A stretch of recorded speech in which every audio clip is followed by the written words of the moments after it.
Hello বন্ধুরা, Priyanka's kitchen থেকে আপনাদের স্বাগত জানালাম। আমি হলাম প্রিয়াঙ্কা। আজ আমি রেঁধে দেখাচ্ছি পেঁপের ডালনা। পেঁপে আলু ছোটো ছোটো ডুমো করে কেটে রাখবো। আদা চেঁচে রাখলাম। মশলা হিসেবে ব্যবহার করছি হলুদ গুঁড়ো,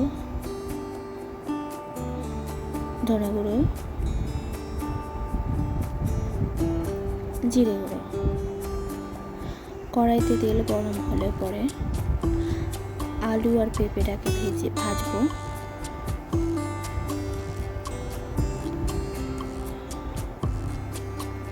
সাথে ঢাকা দিয়ে ভাজছি। ঢাকা দিয়ে ভাজলে পরে পেঁপেটা আলুটা সিদ্ধ হবে এবং ভাজাও হবে। ভাজা হয়ে গেলে আমরা তাকে আলাদা একটা কন্টেনারে তুলে রাখবো।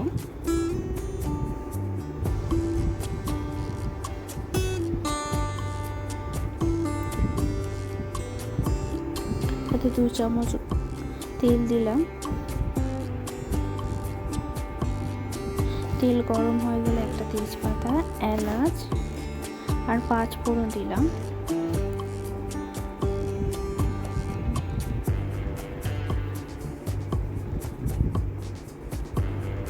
সাথে দিলাম আদা চাচাটা বেশি ভাজবো না, তাহলে তিতো হয়ে যাবে।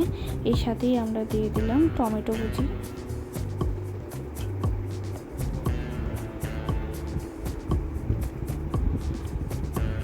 টমেটোটা হালকা সফট হলে দিয়ে দেবো মশলা।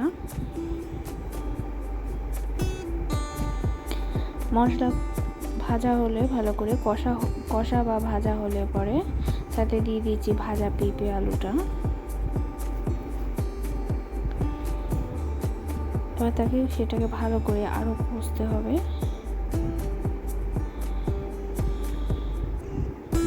সাথে দেবো স্বাদ অনুযায়ী নুন দিয়ে ভালো করে তাকে আরো একটু খানিকক্ষণ কষার পর দিয়ে দেবো উষ্ণ গরম জল দিয়ে তারপর আরো খানিকক্ষণের জন্য আমরা ঢাকা দিয়ে রেখে দিলাম।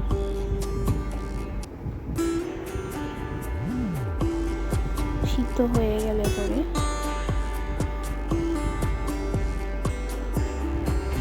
দিলাম 1 চামচ গরম মশলা, 1/2 চামচ ঘি,